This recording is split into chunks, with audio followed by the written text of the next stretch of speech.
Never joke, never joke, never joke.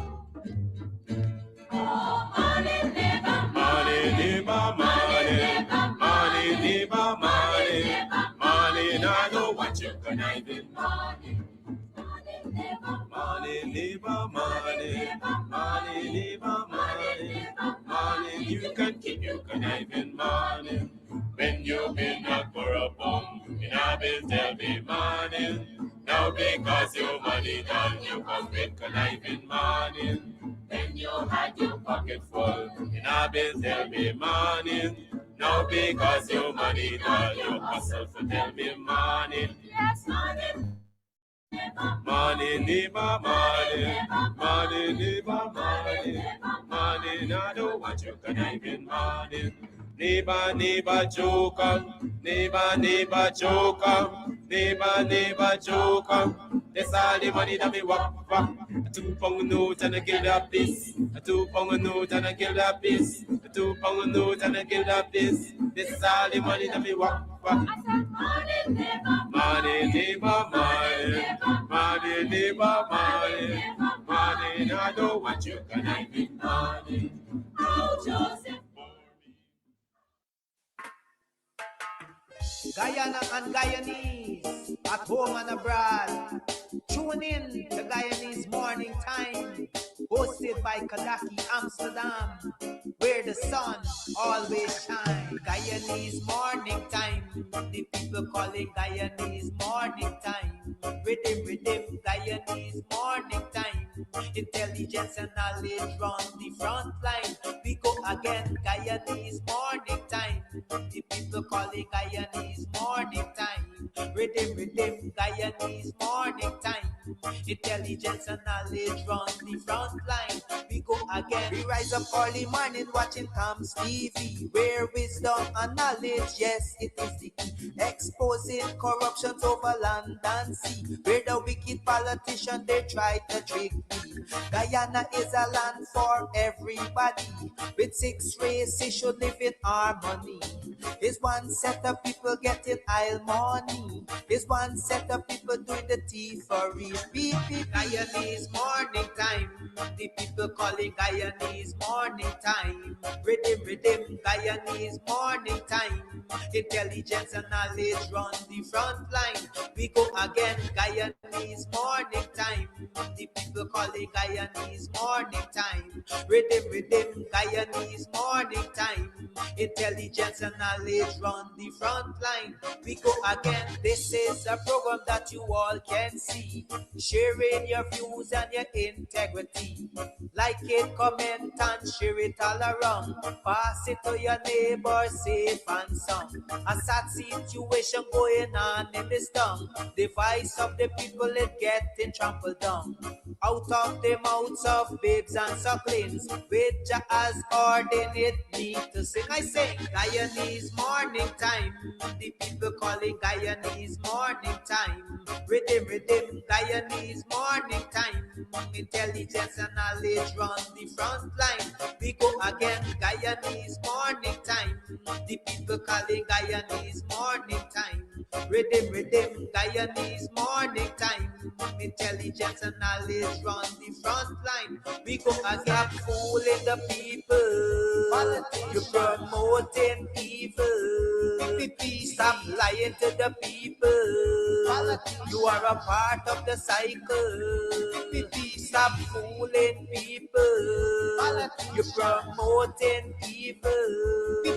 Stop lying to the people. You are a part of the cycle. I say Guyanese Morning Time. The people calling Guyanese Morning Time. Rhythm, Guyanese Morning Time. Intelligence and knowledge run the front line. We go again, Guyanese Morning Time. The people calling Guyanese Morning Time. Rhythm, Guyanese Morning Time.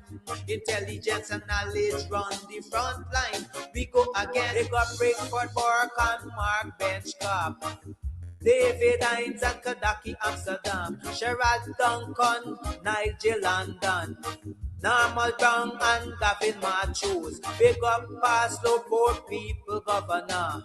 Simona Brooms, Robin Simpson. Hampton Green and Winston Jordan. And yes, we can go right on and on. Guyanese morning time.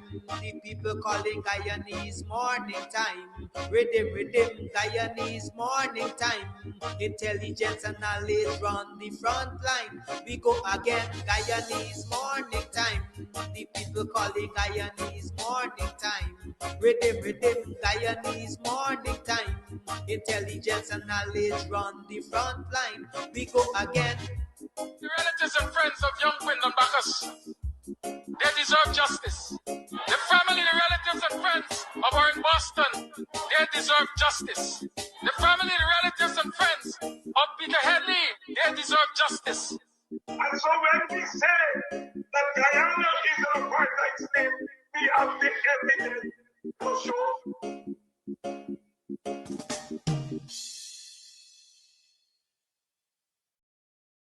Are you big and tall and feel left out? Well, Full Spectrum Boutique has you covered. Contact June at 699-5947 for reputable brands in sizes that will make you comfortable.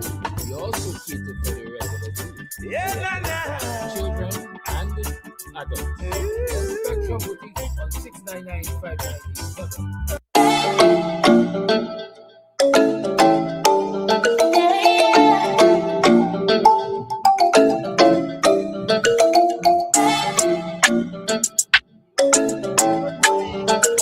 Hello, good morning. Bananas today. Okay, the bananas going for $1,000. How much you like to taste? Yes, dear, get this up. Okay, no problem. I want nice bananas, you know. Get this up. Yes, this banana nice. Plus, I'm gonna give you 2 makeup. If that is why you're buying it all the time. Yes. Tell me something. All the years I buy something, never asked you. You remember the gas public transport? Yes, I'm a member.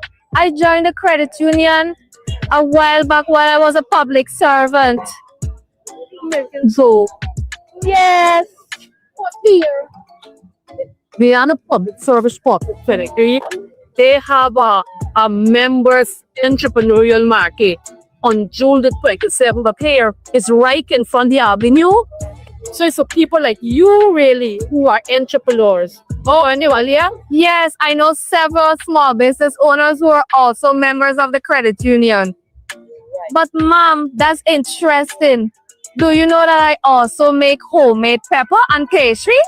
Oh, but that would be the event for you. Hey, I know some members of French have display my so But of course, this activity, this members entrepreneurial market is for all members who are entrepreneurs. Okay, whether it's the craft, whether it's the food, whether it's the service, whether it's the confectionery, whatever. Once you are an entrepreneur, it's all persons, all members. And so let me tell you, the activity will be held on Saturday, 27th, right in front of the avenue. Say for the friends user. And so it's really members coming together to support members. But you know, we can't do this alone. And so we want the public to support us. You know, we want the public to be a part of this thing. And so I'm looking forward to see you all spread the word. No problem. Remember, Will the registration commences on Monday, March the 23rd. So Friday, April the 17th. Check all the social media pages and you could even walk in and pick up a hard copy and do registration. Yes? Thank you very much. Thank you. Bye. Enjoy. Yes, enjoy your banana. We got the banana, we got the apples, fine, cheap and sweet. Fruit there. Remember, registration for GPSCCU Entrepreneur Market Day commences from March 23rd to April 17, 2026. Check our website and social media platforms or visit our office for more information. Credit Union Members Entrepreneur Market Day. Empower, create, grow.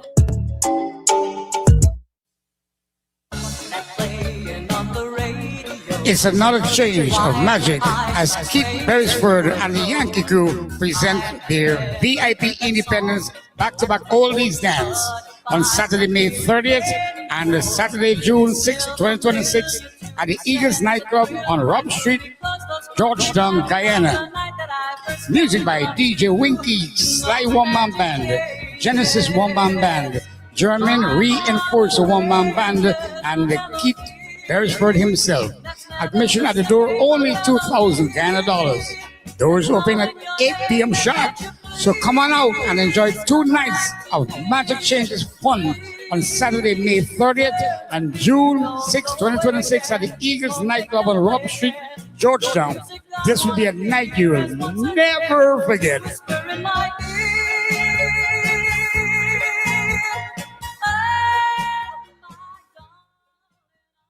Make memories with good vibes, great music, and timeless classics. This and every Sunday, Club Twilight Lounge, Sideline Down Buxtonian presents the Real Big People After Lunch Oldies.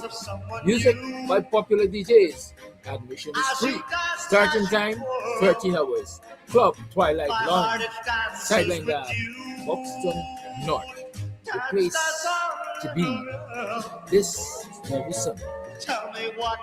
Are you big and tall and feel left out? Well, Full Spectrum Boutique has you covered. Contact June on 699-5987 for reputable brands in sizes that will make you comfortable. We also cater for the regular dude, the regular gal, children and adults. Full Spectrum Boutique on 699-5987.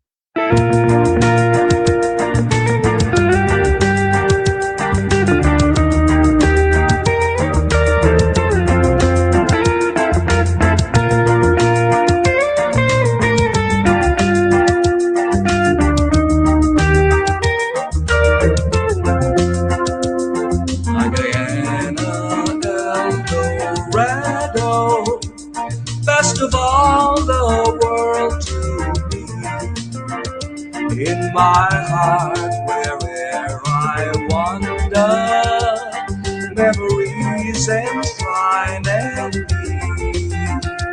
All my hopes and aspirations, all my longings, woes aside.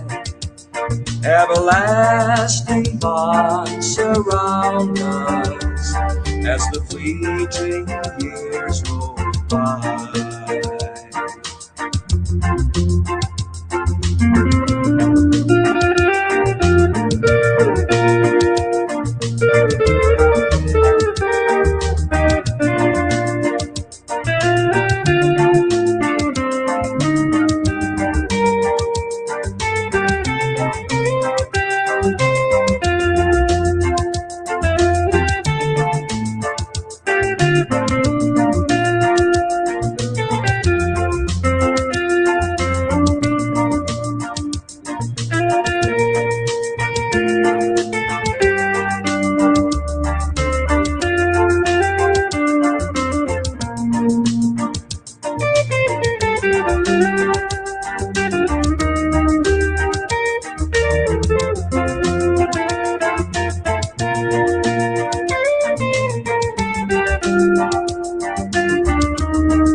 Unfolding more and more my destiny to release in lasting splendor that the years have brought to me. All the ashes of thy glory, oh, the long, long night has passed. Oh, rise triumphant, glorious, from the ashes of the past. Oh, rise triumphant, glorious, from the ashes of the past.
free. One people, one nation, one destiny.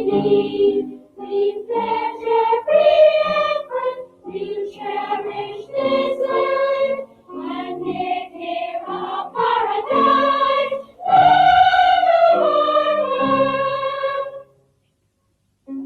Purpose and vigor, we'll harbor on faith, unmoved by distraction.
born of His saving grace, the splendor of a million days.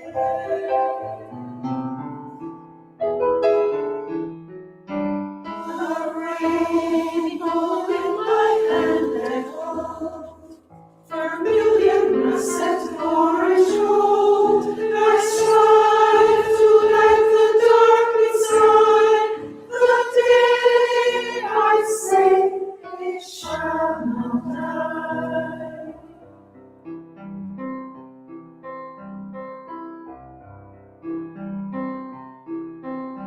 For who has seen the night so gay? He would not change it for the day. And though I will still even find, I fill the inky sky with light. But countless nights and night must bear, where only one can rule the day.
Only you can make me happy. Happy. Only you can make me happy.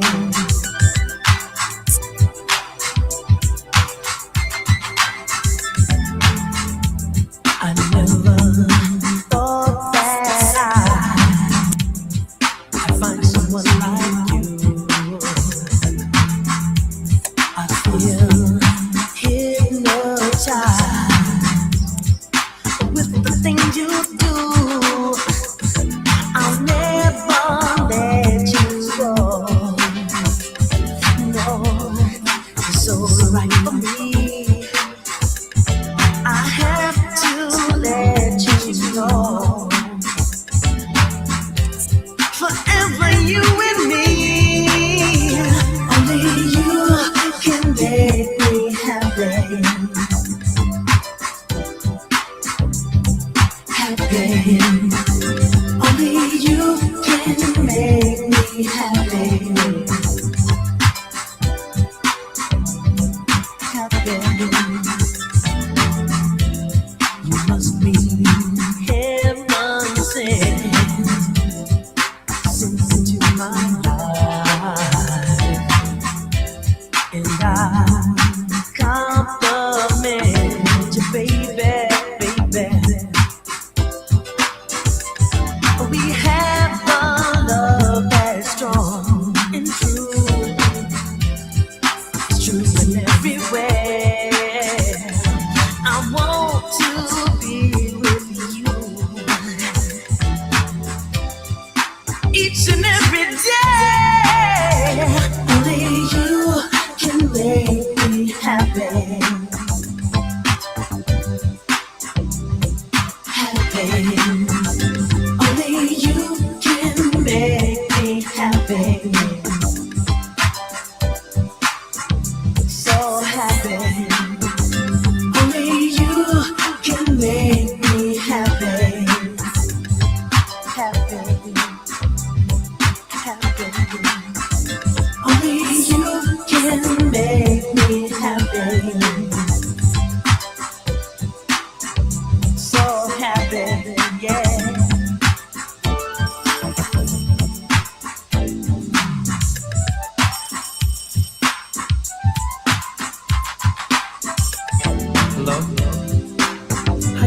baby. You know, I was just thinking about you. You know, I'm glad you called. So you coming right over? Beautiful, baby. I'll be waiting. I love you too. You're all I need in my life. I don't need no one. I don't need no one but you. You're all I need in my life. I don't need no one. I don't need no one but you. Only you can make me happy.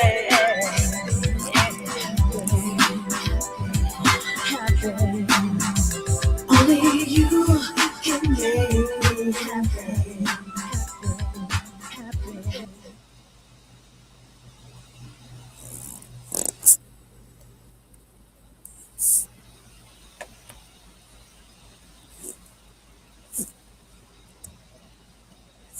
Hello, hi, good morning. How y'all doing? Welcome to another program of Guyanese Morning Time. It is 22 minutes to the 8 o'clock hour. It is the 29th day of April in the year 2026. How you been? How was it yesterday? How was it last night? How you doing today? How you feeling? Well, as far as I realize, I don't know if you realize it, we got about nothing.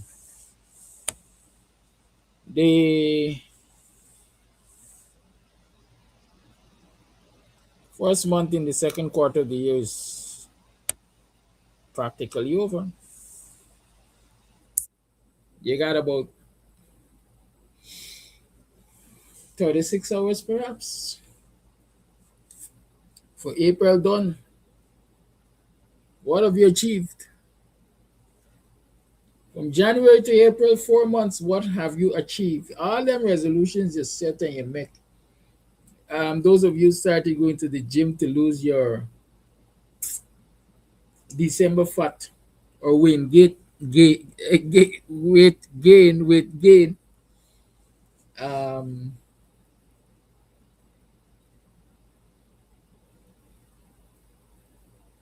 Have you been able to lose that weight?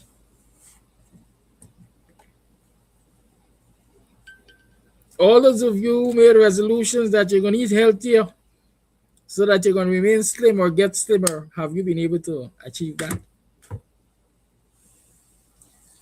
Listen, even in December I had a little flashy stomach. Right now I'm punishing. I'm suffering for keeping the weight.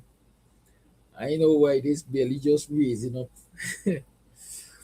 That bud, right? I don't know, but I don't like it. I don't like too much of a big stomach, but I don't know. I'm working on it though. I hope you are working. I didn't make any resolutions. I don't make resolutions. The only resolution is make us to continue to fight for fairness and equality, justice, giving Jackie jacket and them kind of thing. I don't make them kind of resolutions that got to do with losing weight and getting fat, eating more and saving more. I just take life as it goes. Might be a bad thing or a good thing. I don't know which one.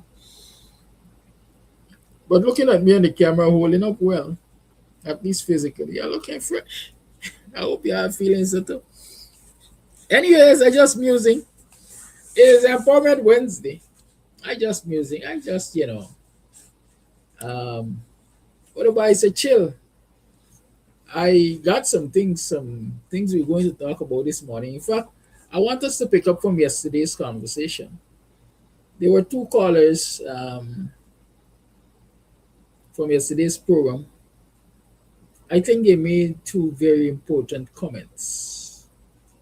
And I think those comments should be ventilated. I think we should have an open discourse on those comments. And so I intend to facilitate that this morning. And I intend that you will also contribute to paying bills because this month end is the 29th. And so we got bills to pay. And I'm asking you to assist in paying those bills for the upkeep of the program. Don't feel as bills to upkeep Mr. Amsterdam or upkeep Mr. Amsterdam household and so. Bills to upkeep the program. It didn't fall in deaf ears. I don't know if you heard it, but I spoke to you last week, I think, about having to maintain redundancy and so on because of the unreliable unreliable supply of internet service, or the unreliable nature of internet services in this country. And if you all think it's kidding, I heard Mr. Jordan mention it last week also, last Thursday when he was here, perhaps. Um, Forced to maintain redundancy, among other things. Good. So we got bills to pay, and I'm asking you, those of you who have made your contributions, to make your contributions so that the bill payment could be easier. Those persons who have been sending me contributions, I must thank you. I am not, as you would recognize, I usually tell you I'm a very private person to some extent, except when I'm discussing public business and so on. And I treat people with the same level of respect in terms of protecting their privacy. So if you send me a contribution on Cash App or MMG or Zelle or Western Union or MoneyGram, wherever you send it, do not expect a public shout out. I don't do those. Unless you say to me, Mr. Amsterdam, you could acknowledge me publicly. Right? So thank you to all those persons who have been contributing quietly behind the scenes. And thank you more to those persons who have consistently done that. Those of you who have not done that, I want to encourage you that it's a good thing to contribute so that, our program can move from strength to strength. And those of you who are inconsistent, I should encourage you to be consistent. Those of you who believe that it is the host's duty to come here every day and remind you of some simple things like sharing the life,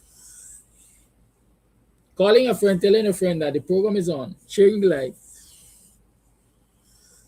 reacting to the program, whether it's likes, love, or hates,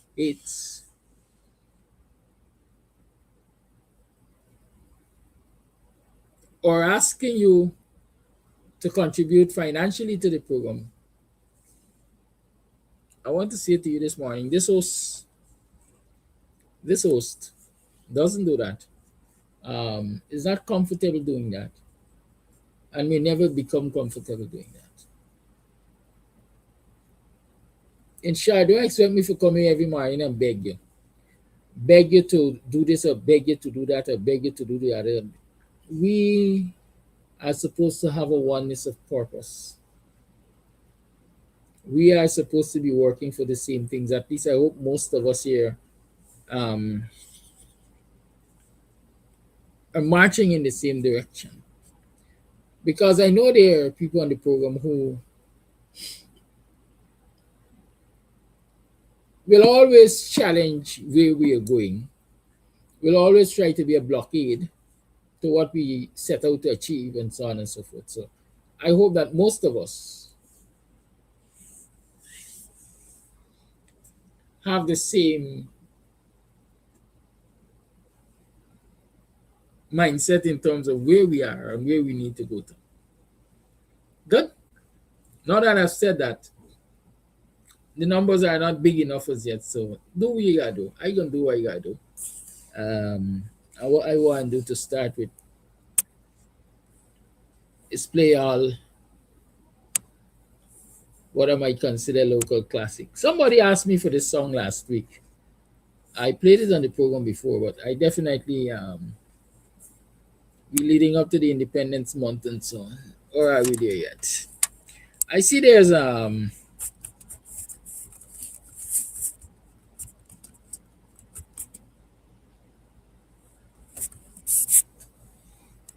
I see a lot of people well, I can't say complain. A lot of people are commenting on. I don't even want to say criticizing.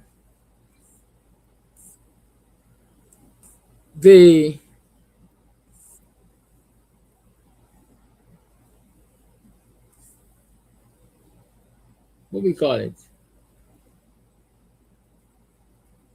Logo for Guyane's Diamond Jubilee.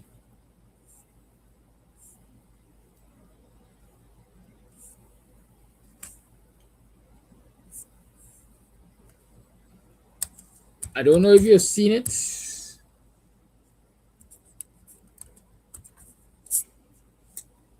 I don't know what your thoughts are on it. I have my own opinion of it. But I don't know why people just even worry themselves about it. Because I have come to the conclusion a long time ago that anything that has to do with art and culture in the PPP would result in mediocrity. Right? That's my opinion. I'm entitled by it. Here's Elsie for you.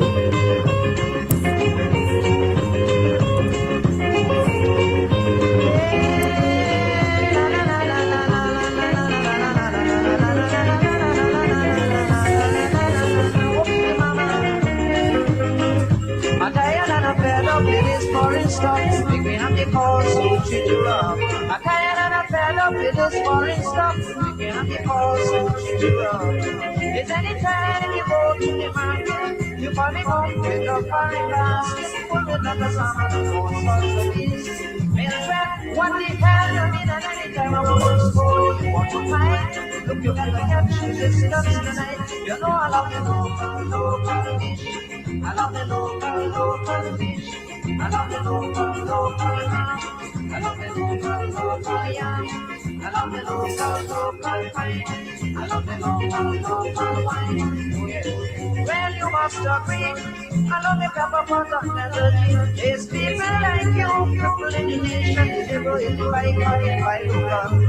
Always don't see your obligations. Believe me, you need that by original to get this foreign stuff. You study now, or else you got to hell out the house. You try and you must prevail. With me, the by local must prevail. You know I love the local fish. I love the local fish. I love the local ham. I love the local yam. I love the local wine. I love the local wine. Oh yes. Well, you must agree. I love the pepper pot and energy. Planted cassava and all this spray. Order by the bags or by the grapes. By the local cabbage color of the bag. They go get it the wood, go back on into my night and I'll cook finish. Mildred, I must see the wish. Don't make it look the tempo or else it's a lash. I want to see the food in the calabash. You know I love the local fish. I love the local fish. I love the local ham. I love the local yam. I love the local wine. I love the local wine. Well, you must agree. I love the pepper pot and energy. I am sorry, sweet, and I must tell you flat. From now on, I'm taking the one. Because this kind of thing that you doing is only murder. You inciting, you know I love you, Boko, and the Salud. Deborah, I'm a pumpkin stew. Well, my dear wife, you must agree. If anything in the line and local business, you know I love you, local fish. I love the local fish. I love the local ham. I love the local yam. I love the local wine. I love the local wine. Oh yes. Well, you must agree. I love the pepper pot of melody.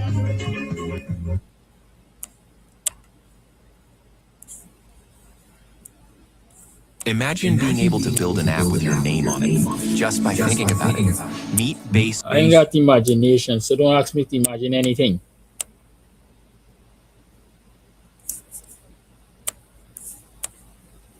Who wants to hear this one?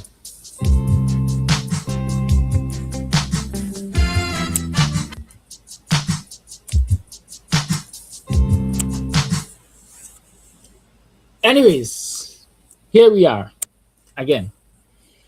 The mighty El Cid. See, love the local yam. Y'all could buy yam in the market right now. Well, last year I had a good yam curry. I used to enjoy yam curry, especially when my mother made roti. Hey, Lucille Amsterdam was a cook boss by. When Lucille Amsterdam make roti by 42 pages. So them roti page I say you separate how much of y'all could make roti like that? I tell people nowadays when I go, I hardly enjoy roti. I mean I don't eat roti as often now. But if I were to go to one of these so-called cook shops and so on, I buy a roti or two. In most cases, I don't enjoy it the way I would have enjoyed my mother's roti because people might tell you the roti that they make now is a better roti than the roti that I grew up on. I don't know how true that is.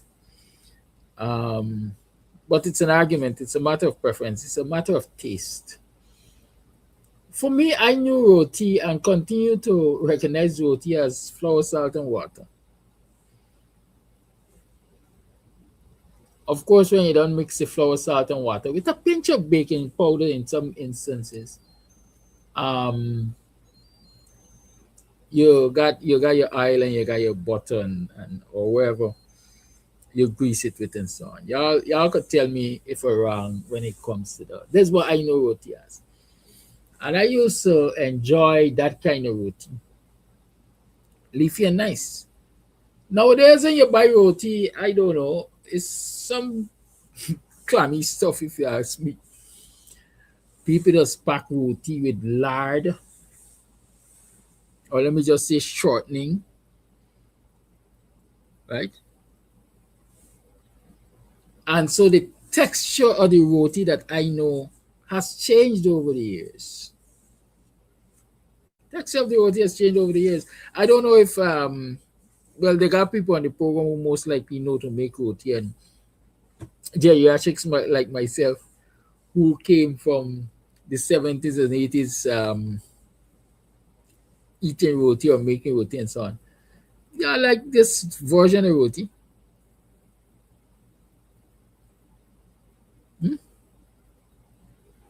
Y'all could tell me if you like this version of roti. I don't like this version of roti. I like my old time roti as I know it. Give me salt, water, and flour, man. I good with that. Right, but my mother made a good roti. And I dare argue that I make a good roti because I learned to make roti from my mother. My mother never really taught me to do this or do that, But I was always observant. And then when I started trying, she might say, you get it right because XYZ. Right? But to come and say, come, let me teach you this or come, let me teach you that, no. I learned a lot by trial and error. And when she recognized you trying, then she would get a tip here or a tip there. But I used to enjoy roti with yam curry. Up until now, the best curry for me got to get Edo. I love Edo in curry. But like I just asked, can you afford to buy yam, a local produce?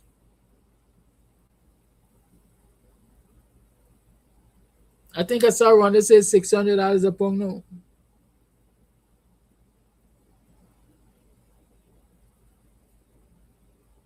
How much yam you got to cook for a family of 4? I mean, the average household size, I believe, in this country is about 4. How much yam you got to buy for a family of 4 to enjoy a good yam curry? Can't afford to buy yam. Plantains, $400 a pound. I know if the price has dropped or increased.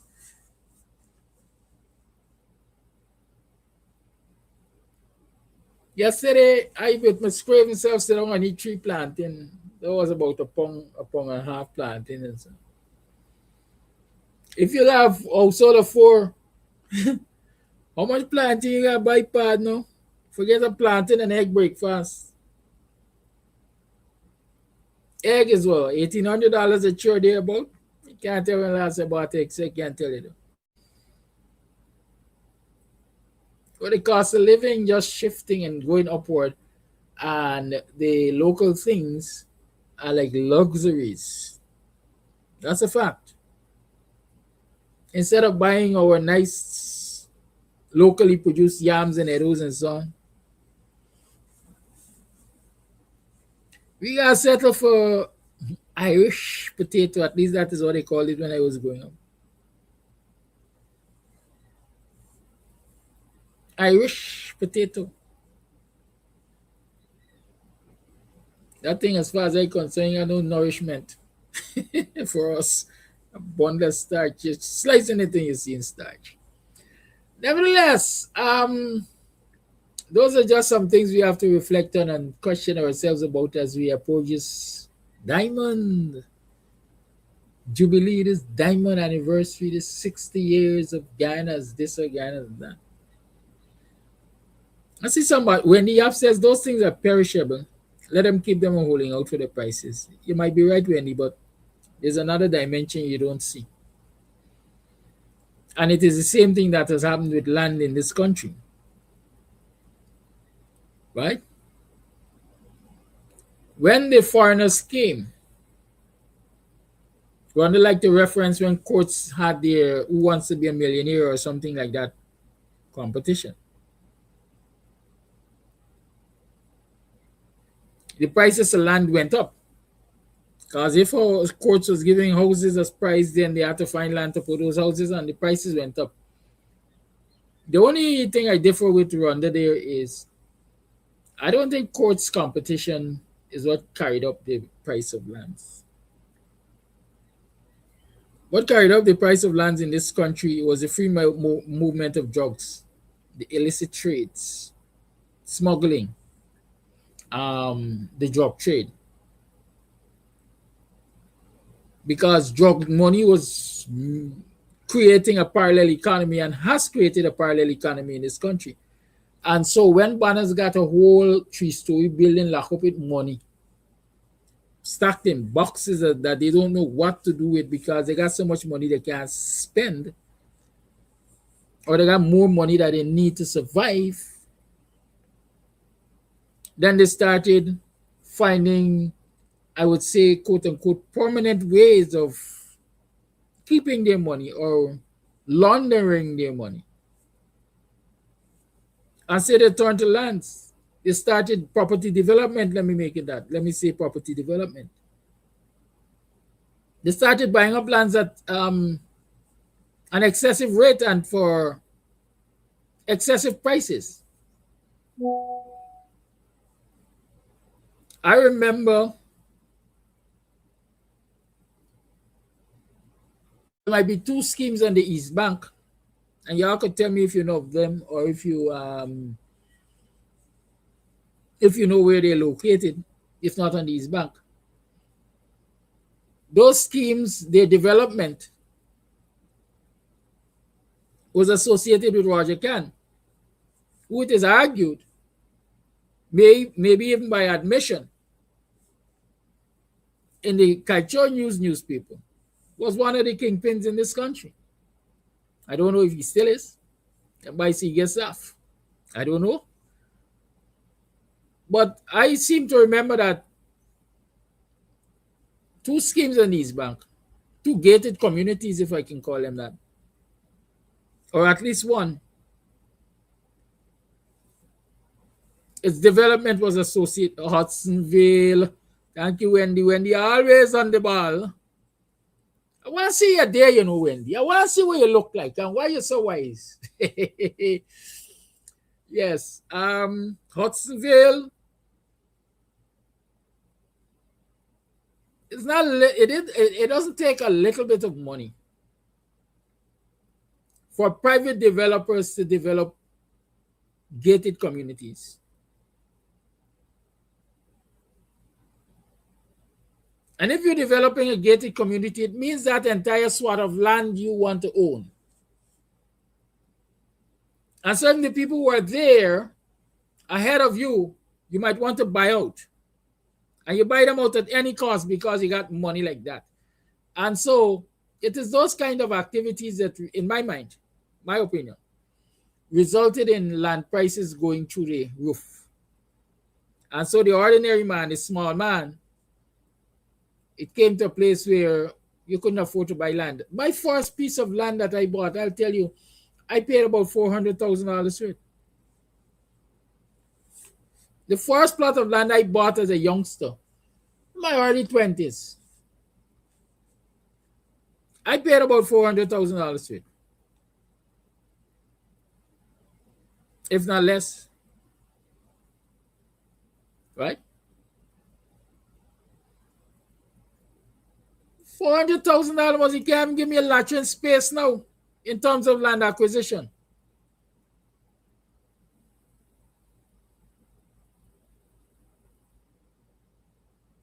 When you see people selling a plot of land for $40 million, $25 million, in many instances because of location, you ask yourself, which ordinary man, which regular, which 9-to-5 worker has that kind of money or access to that kind of money to buy land? None, in most instances, unless you are involved in government corruption or the parallel economy, unless you're into illicit trade, smuggling, whether it's gold or drugs or contraband, whatever. So I think those are the activities that contributed to the land prices going sky high. When the drugs came, when the foreigners came. Likewise, part of the thing which is driving up food prices in this country is the presence of the foreigners. We have a lot of mining companies here. A lot of us talk about Exxon. But we have the Canadian mining company, we have the Chinese mining companies, and so on. They have to get a ration for the operations because they have staff to feed. Most of them, the workers, are on site. They do turnaround, maybe a 2-week turnaround, a 1-month turnaround, and so on. So they have to feed them. They have to provide boarding and lodging for them. And so there's a demand for produce. Produce maybe that the local farmers are not producing fast enough. Definitely these foreign companies would want the best. So they offer to pay higher prices to get the best. Now local farmers will start thinking, if Exxon is giving me $600 a pound for Edos because they want the choicest Edos,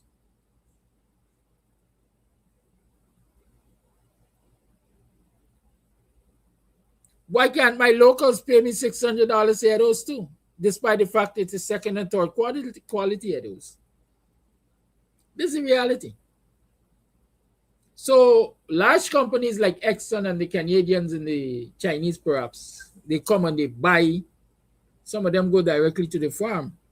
They buy the best at high prices.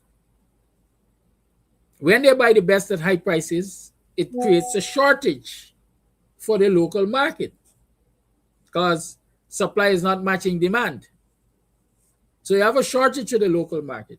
And where there's a shortage, you will have increase in prices, whether or not it's second or third rate quality. And that is what we're experiencing in this country. I am, again, my opinion, I am not an economist. I ain't nothing but a good old Buxton back damn side boy who like running mouth according to some people.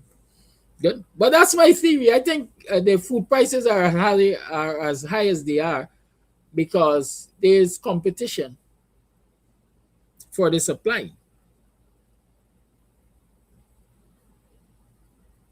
These big international companies versus the 9-to-5 workers in this country. And so how do you push back on that? Go in your backyard and plant something. You might not be able to plant everything, but plant something. And so the theory that these things are perishable and they could keep them there for because they're holding out for high prices, I don't think that theory holds. I don't think that theory holds. Some years ago, we had established, whether by study or observation, that we were producing a lot of food, but it was going to waste.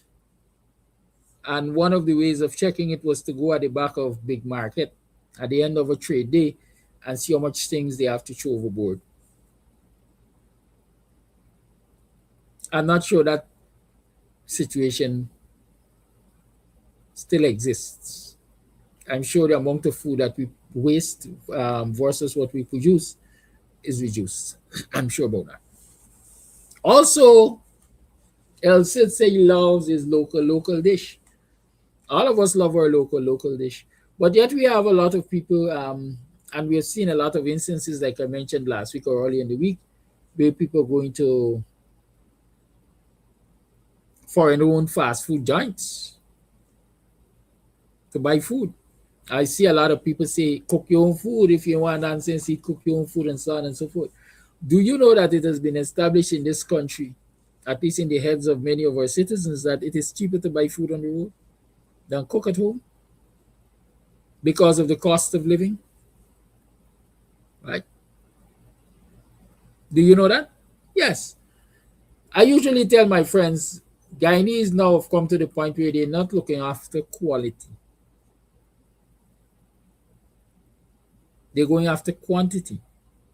Number one, belly full, not necessarily healthy. They're looking for belly full, not necessarily healthy.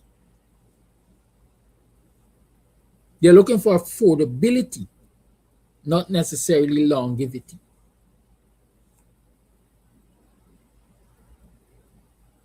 And that is the economic reality of this country.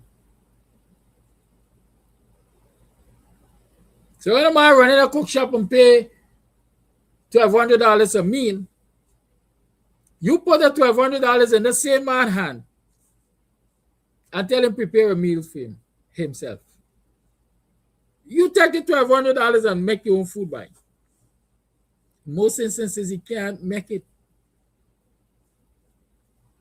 And so it's easier for him to go on the road, go on the road car and buy a $1,200 food. Right? Not everybody who eats on the roadside like to eat on the roadside, but the economic situation is forcing people in those directions. We might not see it on the short term, but in the long term, we are likely to have serious health challenges as individuals and as a nation. Because a nation's wealth is its health, and if our people can't eat healthy foods because of the cost of living, then trust me, a time will come when if we can't pay the money to eat, we're going to pay the money to heal. Right? It's 10 minutes past the 8 o'clock hour. Like I said, I have to... I want us to talk about two topics that were raised in yesterday's program. But let's have another musical break. While you share the live and you invite others and you go over to the Cash App and you put a $10, a $20. Somebody said, I should set a target for today.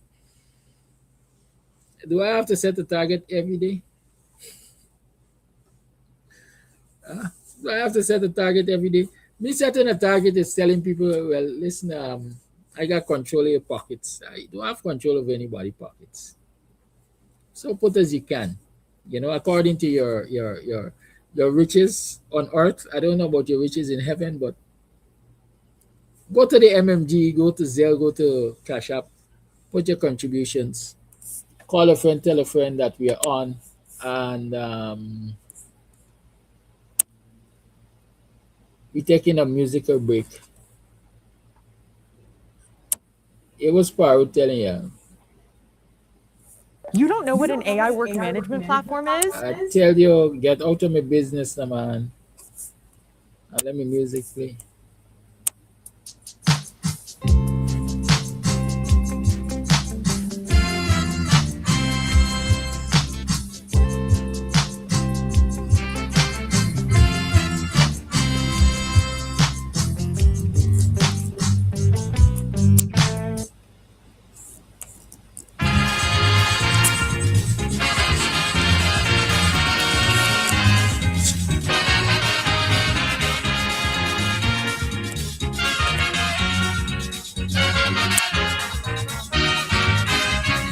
Saltfish stew is what I like. So do.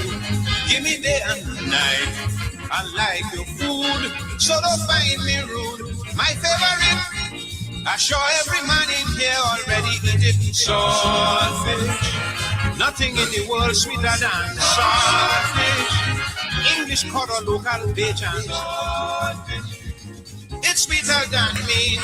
When you out to eat, all saltfish sweet.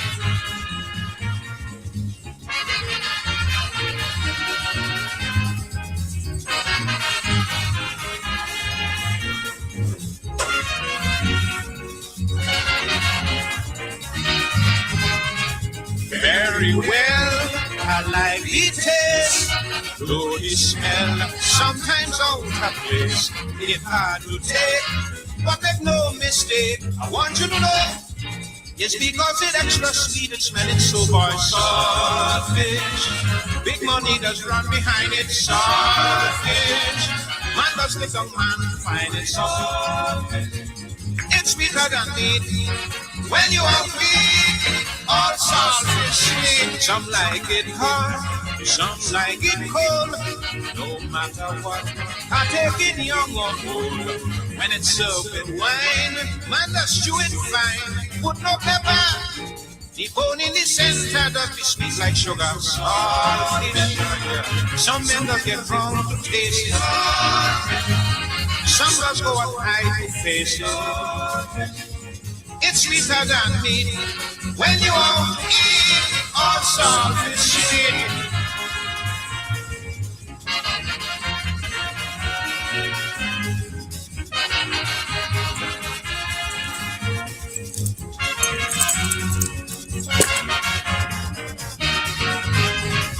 I would die a happy man if I close my eye with peace in my hand.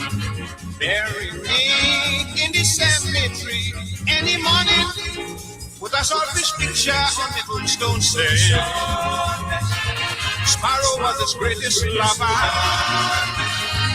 He even adored the odor. It's sweeter than meat.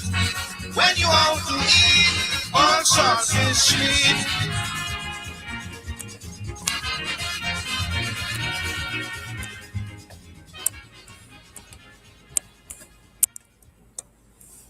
All saltfish sweet.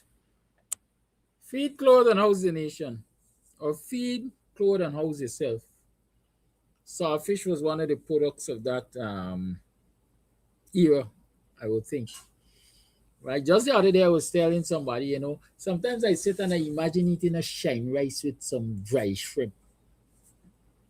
How many of you have eaten shine rice with dry shrimp? Or even cook up with dry shrimp? Or dry shrimps, as we like say.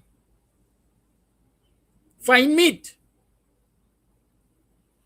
When you got a big household and you ain't got much to cook, and you grab 2 coconuts or 4 coconuts and you grab some rice and throw them in the pot there and you get some fine meat, some dry shrimps. 2 okra from your garden or your neighbor garden. We got a thing we used to call it shine shot with green stripes. You get a little shallot and you got a meal.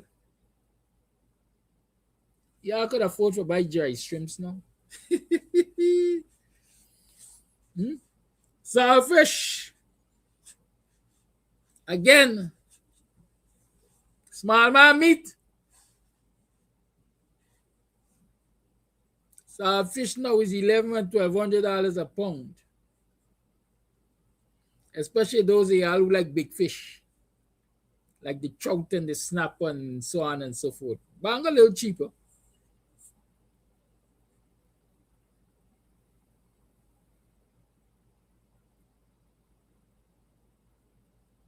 But even fish, Bangamari, you always Bangamari. the Guyanese went to England and come back and say, we have a fish in England we call it Bangamari. Look how much move from here, Bangamari at Tago. Right? Banga. Banga is $500 and $600 a pound. Y'all remember the days of frozen fish? When they used to do frozen fish. We had a family here that had fishing boats and so on. I wish to see something like that happen in Buxton again. Somebody's that fishing boat, the Moffats. Big up yourself, Kwesi. Kwesi might be on the live. I think they still have fishing boats in Suriname, perhaps. But they had fishing boats here. And when the cash comes in, or came in, somebody used to load them up in half barrels and put it on our cart and drive around the village and sell fresh fish or frozen fish.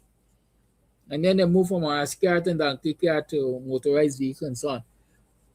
But I remember a place named Guy Fish. Was it Guy Fish? Is that what it was called? But you could have gone there and buy your frozen fish.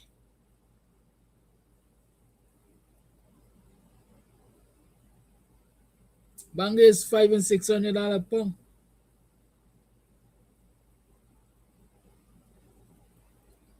So imagine the other fishes. Well, Golden Boy is telling me what I just said. Basically, sawfish is more expensive than chicken, right? But those things came out of the food, cloth, and house itself here. But why salted fish or why fish, fresh fish and salted fish is that expensive? Again, the international operators here are demanding the best, number one. And number two, with all of the oil production platforms that we got around this country now, is how many they got out there on the ocean top? Exxon is about to do what? It's 8 projects or something like that. Y'all don't blame me for not knowing. After a time, I got away zoning out. I don't pay attention to nothing. That ain't benefiting me. Let me put it away.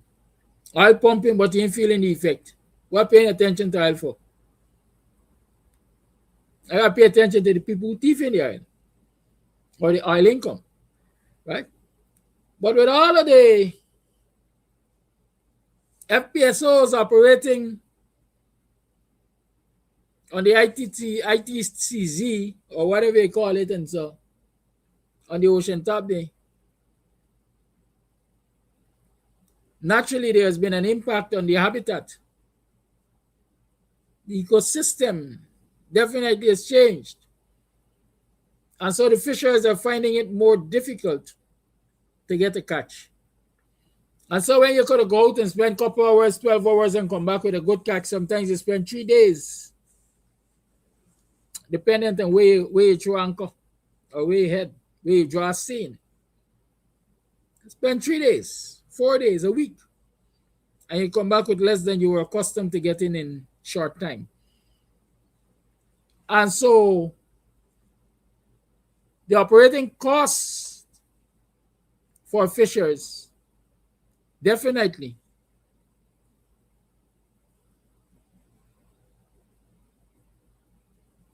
is more. And since operating costs have increased, then if acquisition costs increase, then distribution costs will increase. And the consumer at the end of the line there is going to have to pay those increases, because increases are usually passed on to increased cost, usually gets passed on to consumers. So understand what really is happening in your society. In the meantime, the government is not doing much to cushion the impact of what is happening in your society. Right? It's Empowerment Wednesday, so hope you're being empowered with these tidbits, and you can help you empower others with these tidbits. But let me go and play two videos, well, two recordings, because I actually downloaded the sections that I wanted to have us talk about today.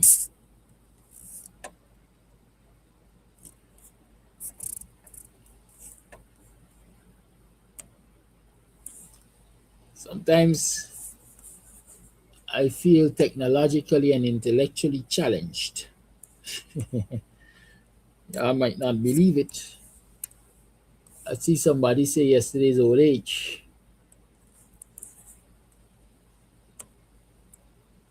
It might be old age. Calling Wainwright Peters.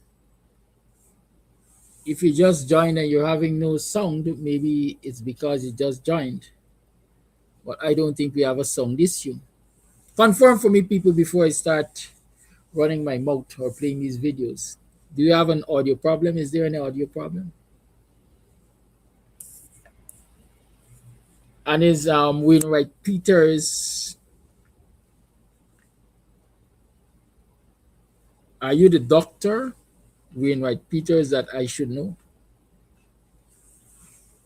Animal doctor, I think. Are you? I don't know. Just the name just seems to ring a bell. Welcome to the program. Yes, so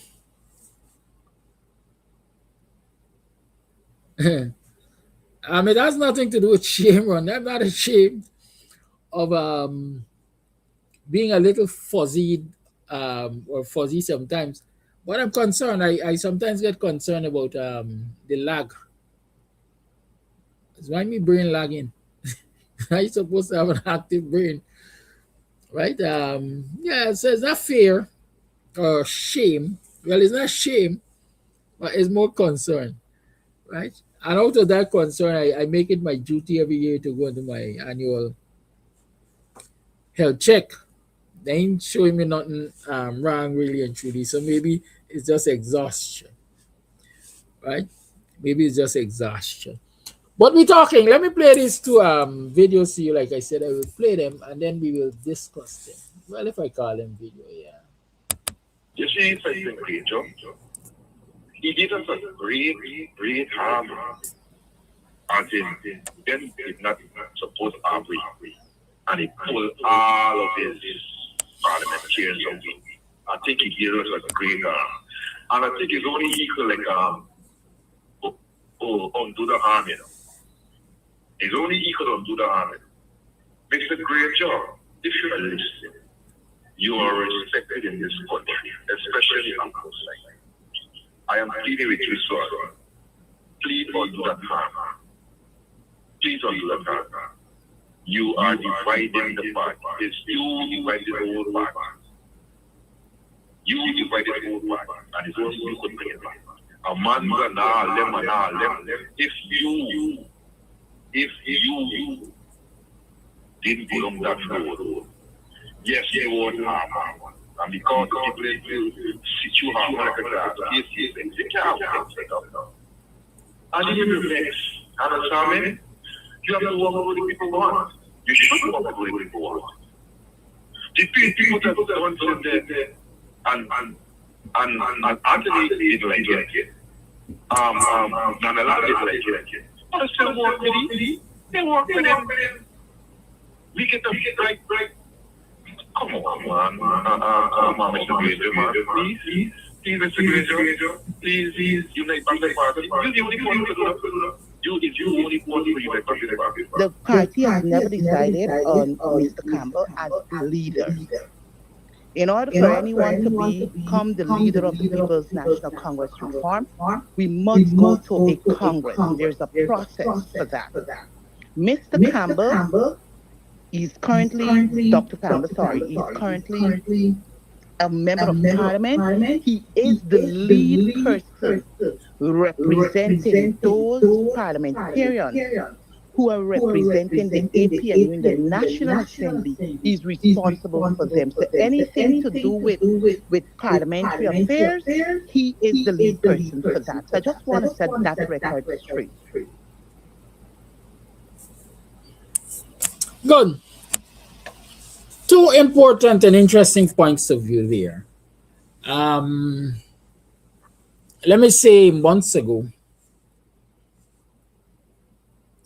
I said to you folks,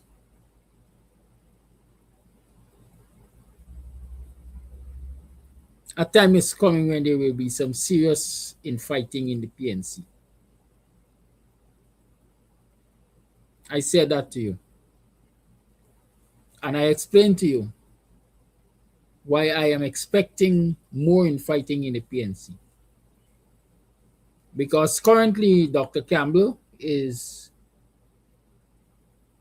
leader of the APNU's business in Parliament. And it is believed that he's being positioned to become leader of the PNC. And nobody, well, I shouldn't say nobody, many persons in the PNC will not sit back and allow Dr. Campbell, in as much as he is doing in the National Assembly and will continue to do in the National Assembly, and in as much as he is having an impact across the country by his political work and so on and so forth, and in as much as he presents an alternative to Aubrey, for example, and so on and so forth, there are many people in the PNC who will not sit back and give him a smooth ride into leadership of the PNC. I don't know much of his political history, let me say that. I don't know much of his involvement with the PNC, let me say that. I don't even know if the man is a member of the PNC, let me say that. But one of the things I thought about is that you might hear some of the same, let me say, jargons being used against him. He just come. We been all the time and stuff like that. So months ago, if some of you remember, I addressed that issue. I said, look out for it, it is going to happen. Because at some point in time, the PNC has to host its Congress. The Congress is what determines the leadership of the PNC. And the Congress will determine whether Aubrey Norton stays as leader or is removed as leader. So everybody who was fighting up and still fighting up about Aubrey must go and this and that and the other and the next, just have to wait for Congress if Aubrey decides that he is not going to resign ahead of Congress. And then you exercise your vote. The outcome of that vote will determine what happens to Aubrey and what happens to the leadership of the PNC. But already, I anticipate that you're going to have some dogfights. And if not managed, those dogfights will result in a further weakening, if I dare say, of the PNC and by extension, the APNU. I want to be the first to sound, if you want to call, the alarm bell and caution y'all, don't let it go there. Don't let it go there. I do not believe the PNC can, I know they're going to survive. I know they're going to survive. But I don't know that they can afford to have such a fight as in the previous years leading up to the last election. I don't know they can afford it. Because I have to deal with and manage such a fight.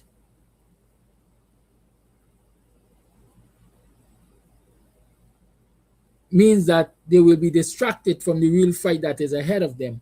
And so if you're going to fight like that for leadership or in the leadership race, the energy that you should have to fight to win the election would be diminished There are going to be further divisions in the party.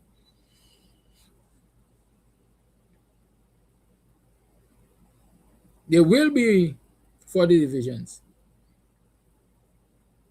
in the party if you're going to fight like you fought leading up to the last election. PNC can't afford that. The base that you're supposedly representing can't afford that.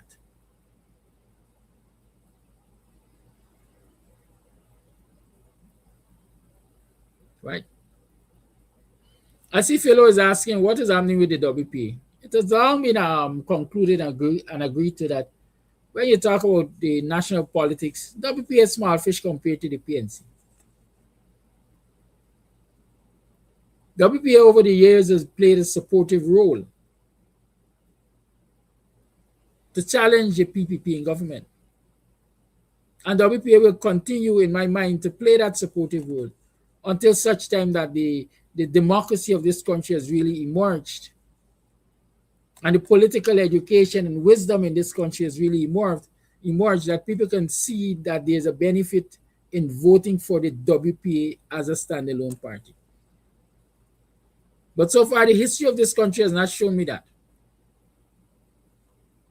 Guyanese are not at that place yet where the WPA can stand on its own and win a national election. I am of that opinion.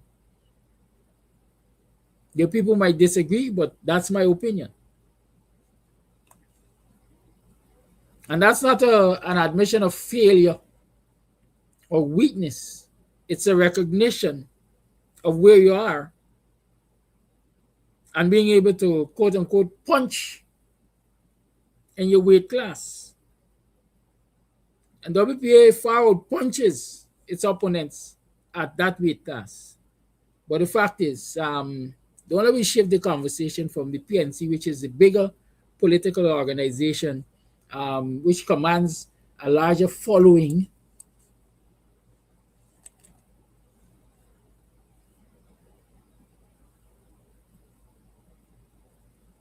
and therefore must exhibit a bigger fight to defend its constituents, right? But we're talking about that internal battle which can eventually emerge at some point in time. I'm sounding the bell. I don't think it should be encouraged. I think backroom deals, if you want to call it that, negotiations should be taking place even as we speak so that you show a unified front when it comes to Congress and the selection of the leadership of the PNC in preparation for the next election. The leader, and part of the problem I think it is, I've seen over the years is people believe that the leader of the PNC is like unto God. He alone controls and can make anything and everything possible. Why not have or give more recognition? Because I think it is there, but people don't give more recognition to the fact that the party has a leadership team. And so it's not about no supreme leader. It's about a team of people who are leading.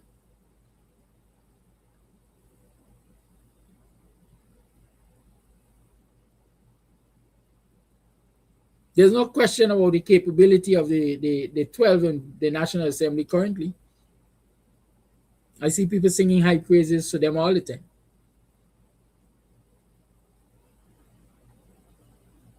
And so if those 12 as a team can get the confidence of the people they represent, why not try to reproduce something similar when it comes to Congress? Instead of having a big public dogfight that will further divide the base. I hope it doesn't happen.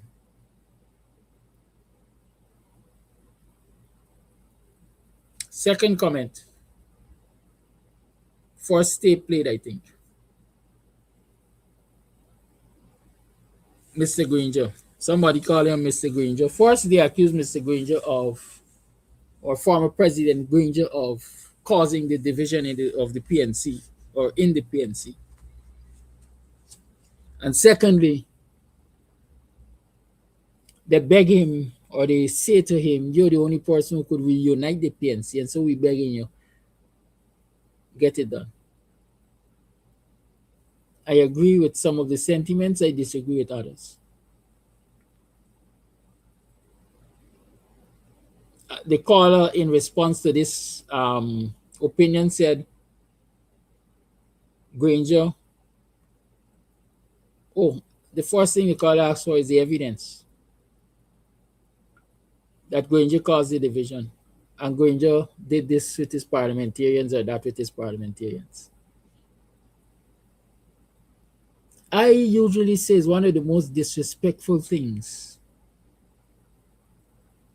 for people to come and tell you about providing the evidence when you make certain allegations or certain claims or you utter certain opinions. Where the evidence, they provide the evidence. The PPP was killing black people left, right, and center in this country. There was wanton corruption in this country at every ministry, and still is. And every time the opposition spoke about it, Jagyo used to say, provide the evidence, bring the evidence. Even when the journalists interviewed Jagyo and came up with Sujirong or whatever his name, Jagyo said, bring the evidence. All of us sitting on this platform this morning, do we believe that no evidence existed? Or do we believe that because, quote unquote, the evidence is not presented or couldn't be presented, the issue doesn't exist? It is alleged that Roger Khan murdered more than 4,000 or 400, 1,400, or contributed to the demise of more than 1,400 Afro-Guyanese men and women in this country. And people ask for the evidence. Because he has not been convicted of any of these crimes, does it mean that he did not contribute to what the people are saying he contributed to? When there is a lot of anecdotal evidence out there, there are a lot of, what the courts call it, circumstantial evidence. But here's my circumstantial evidence that Granger did contribute to the division in the PNC. First and foremost, let me say from where I say that division in the PNC started long before the end of the election. It started since Granger was, I'm sure it started prior to that too. But it got worse when Granger was chosen to lead the PNC. Because there were people there who believed that GUYANESE should have led the PNC. And so division started. There was division.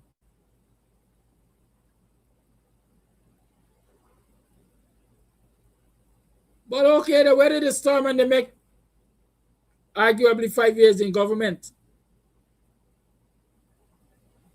And they lost the election. Now, in the natural realm of things, when there's a passing of the baton, the senior leader or the person, the incumbent, is graceful in the passing of that baton. In other words, as we like to say, they give the blessings to the next person. And giving your blessings to the next person in that symbolic way is a way of preserving unity, is a way of preserving peace, is a way of uniting the party. And Granger never did it. As a matter of fact that Aubrey and the supporters of Aubrey had to engage in what I call a public fight for his inclusion, his consideration, ultimately him being given the opportunity to contest and win the leadership ultimately him being able to replace Harmon as opposition leader. The fact that all of those processes had to play out in the public in a nasty way under the leadership of Granger is evidence enough to say Granger contributed in a major way to the division in the PNC and its long-term effect. So the person who called and said Granger didn't contribute to any division, and where the evidence that Granger contributed division, go take several seats, revisit that period of time, and come back and tell us if you're still of that opinion.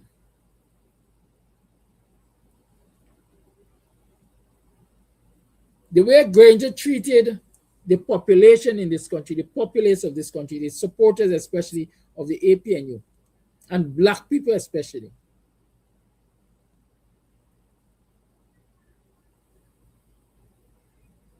well, let me don't say the way he treated them.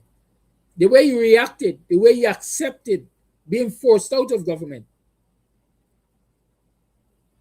caused a lot of those people to turn their backs on an institution which he represented.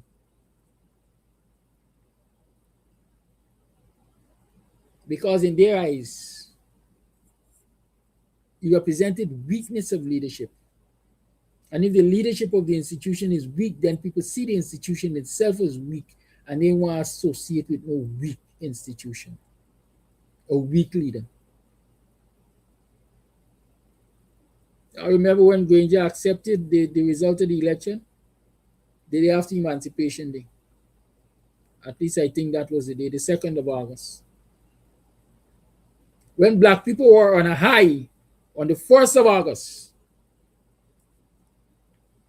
celebrating the rebellion and revolution caused by their ancestors to bring freedom to them, the day after, the man who they saw as their leader of this time, throwing the towel, go in the car and sit down, was he mope, he never utter a word and say, well, these are the reasons for me doing this or that. And you're going to ask the average youth man, the average young lady, the average supporter of the PNC or APNU,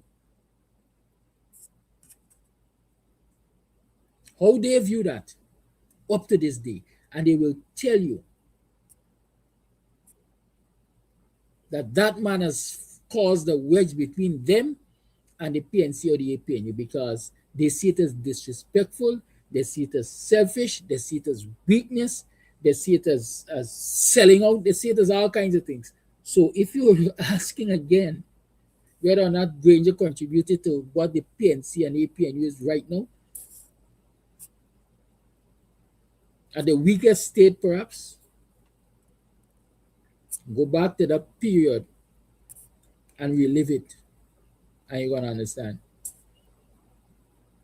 Whether or not you can fix it now, for me is, again, I'm saying rhetorical. For me, it's a non-issue. I personally don't think that there is anything Granger can do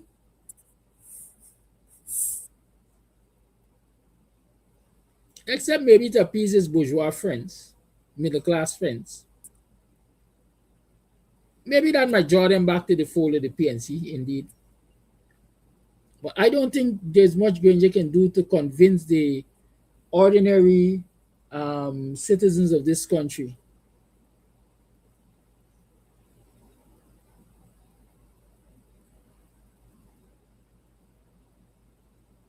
to change their positions on what they think of his leadership and what they think of the PNC currently. In short, I don't think Granger word got any weight among the ordinary citizens of this country. So y'all look for another savior. Don't beg Granger to come and reunite the party. I don't think Granger can reunite the party.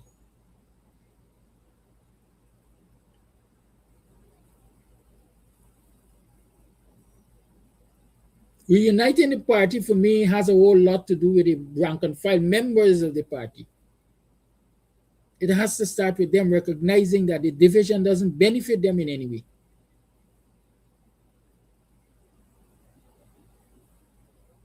And therefore, they have to demand of the different faction leaders that they come together, they mend the breaches, they work together, and they rebuild the strength of the party.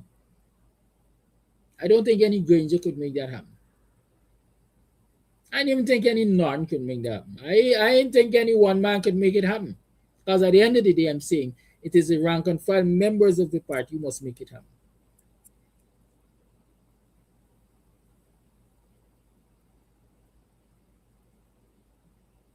And so those who are fighting in Linden as party members, they got to sort out the differences there and unite the people of Linden behind their leadership. Those who are fighting in Georgetown, similarly, they got to sort out the differences and reunite the people behind their leadership. And that has to be the approach across this country.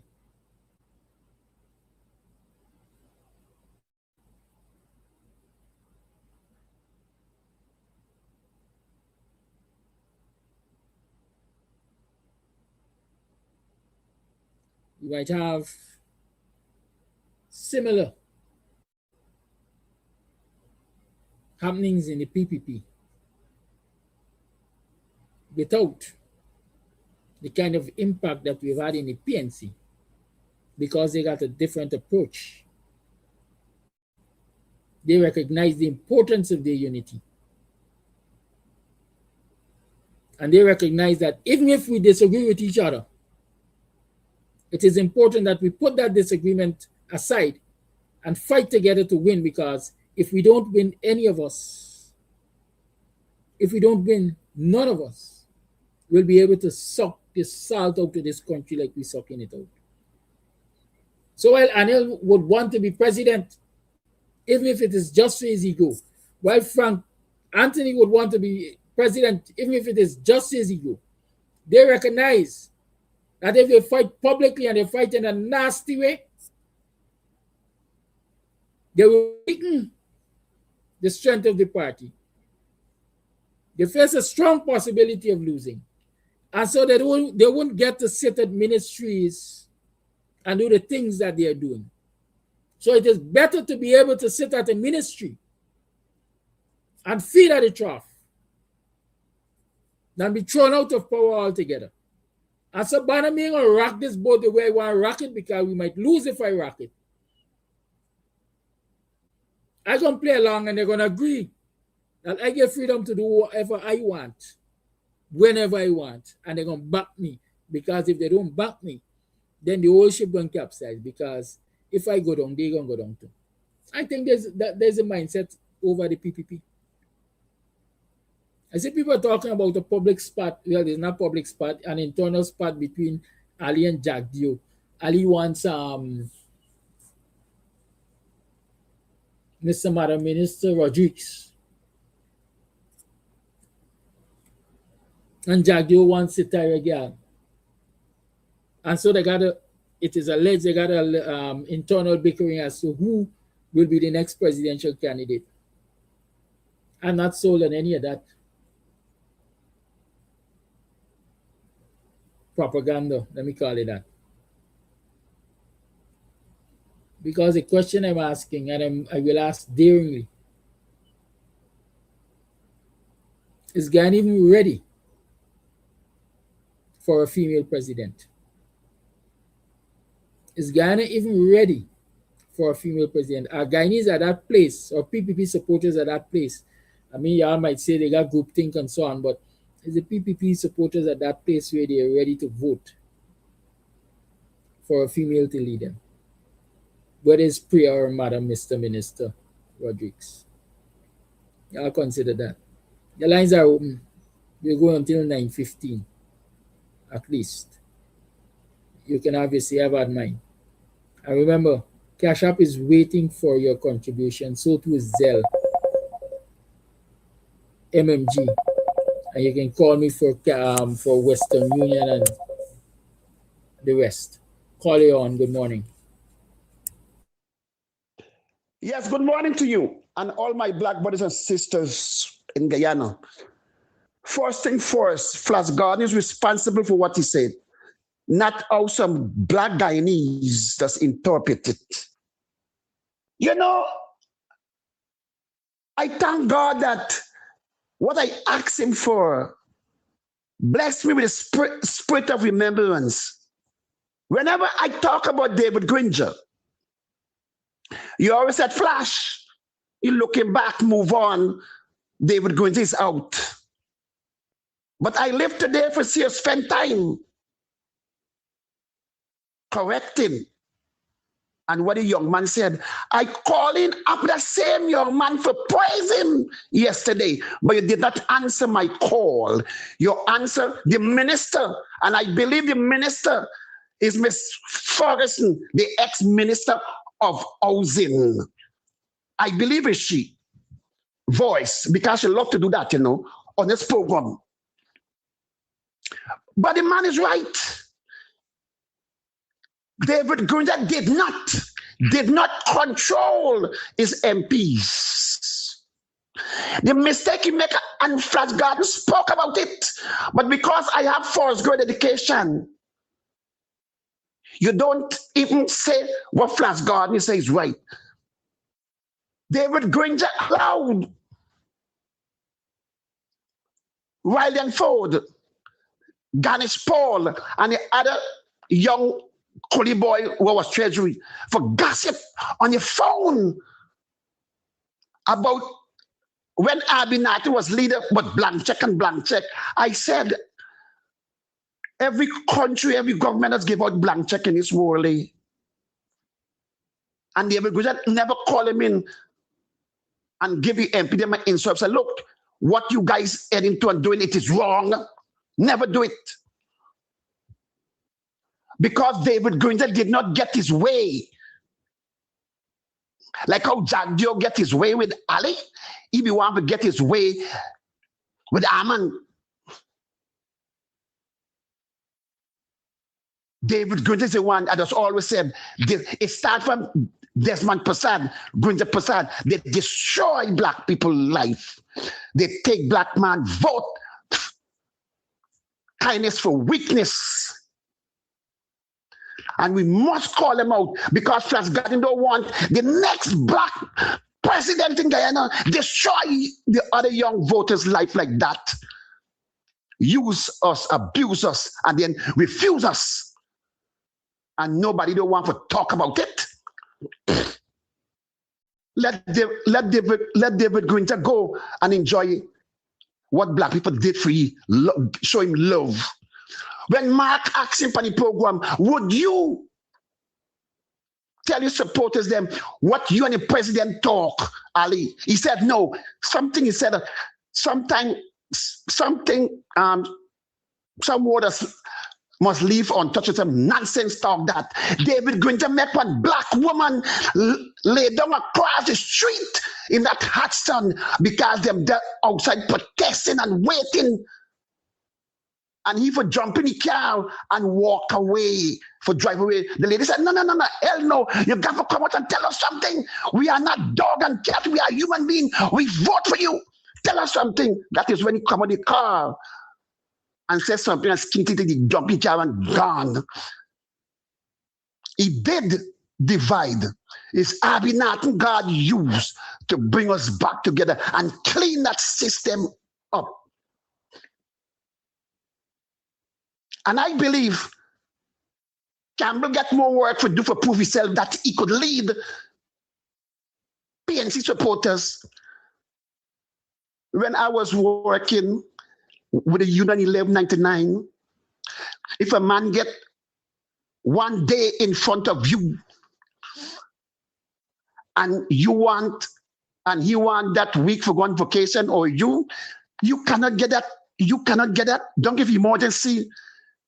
The man will tell you, go and talk to Tom Jones because Tom Jones going tomorrow or Tom Jones leaving next week. And he get one day before you. And Tom Jones might said, no, the government cannot jump you and do that and jump him. So it's all about seniority. You could get a world education. Seniority count because the seniority, they work long before you and help build PNC. Some may believe Abinati should test the water again. And Miss Fernandez, Granger test the water 3 times, and all 3 times he fail us.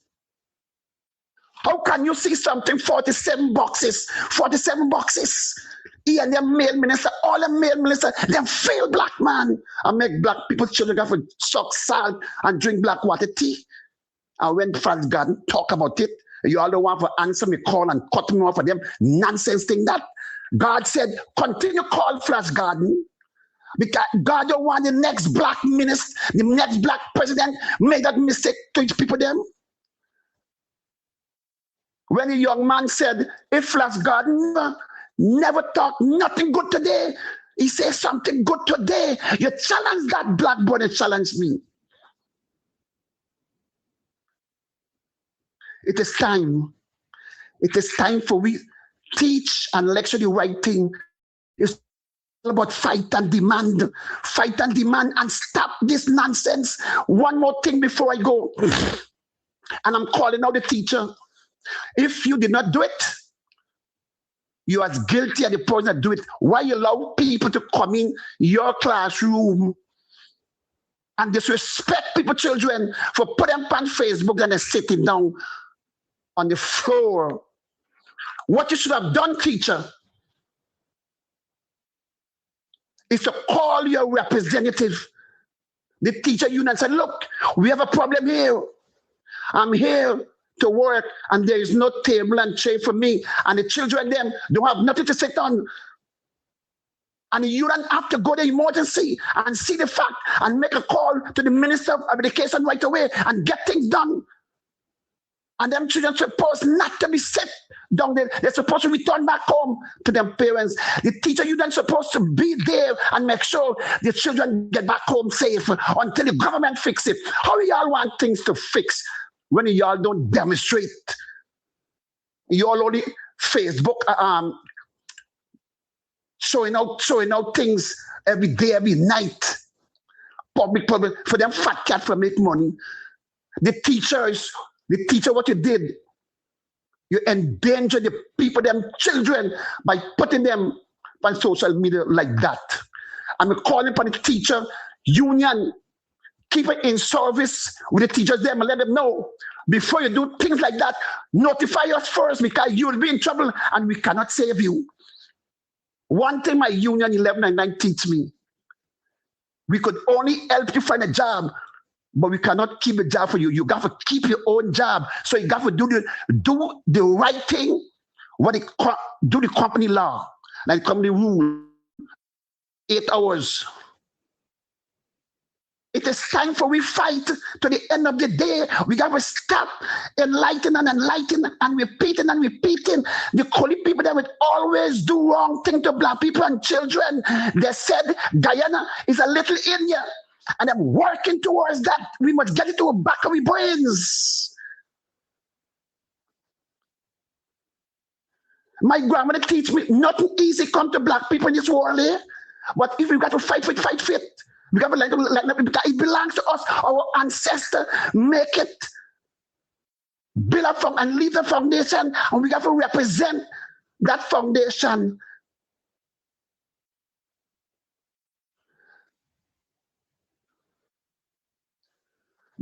There's time for everything, Mr. Amsterdam. It's a long time Flash Garden talk, and me say nothing. Yes. So we have to go outside in front of the same building and fight. Fight and represent the word enough is enough. And stop talking and repeating what the Kuli man doing every day and they're supposed to do. They would always do. Thank you.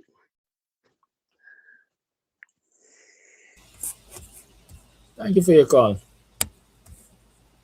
I always like to say there's context and there's context. When you're discussing issues, you discuss them in context. I don't look for no fight with Flash Guard, you know. Maybe flashing and nothing else to do. See, just look for a fight with me. Yeah, time for fight. Me ain't got the energy, boy. I got a way for use me energy. Maybe you ain't got a way. See. Well, I do it. Sister Denise, I see you said this discussion could be of no good to us. I doubt you. Yeah, give me a minute. Hello.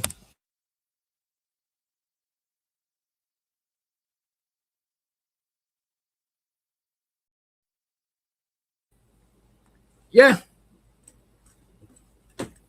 We wait until it's too late. We wait until the enemy is at the door to address the enemy. Call you on. Good morning. Greetings to you, my best and wonderful brother. Greetings to this beautiful country we call Guyana.